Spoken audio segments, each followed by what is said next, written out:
আছে কত আমার এখানে দেখো, খালি ঘরে সংখ্যা বসাই, খালি ঘরে সংখ্যা বসাই। এখানে আমার 1 নম্বরে কত আছে, 4 বিয়োগ খালি ঘর সমান সমান 1। তার মানে আমার এই 4টা থেকে একটা বাদ যাবে, মানে একটা কমবে। তাইলে আমি প্রথমে 4টা দাগ দেই, 1 2 3 4।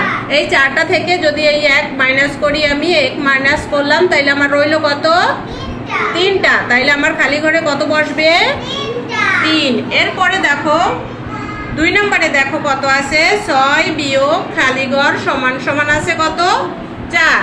তাইলে আমার এই 6 থেকে কত বাদ যাবে, বোর্ডের দিকে লক্ষ্য করো, কত বাদ যাবে, 4 বাদ যাবে। Thank you. তাইলে আমি 6টা দাগ দেই, 1 2 3 4 5 6। এই 6 থেকে আমি কত বাদ দেব, 4 বাদ দেব। কথা বলো, কত বাদ দেব, 4 বাদ দেব। তাহলে গণনা করো, 1 2 3 4। 4 থেকে 6 থেকে যদি আমি 4 বাদ দেই, তাহলে আমার খালি ঘরে কত বসবে, 2 বসাই।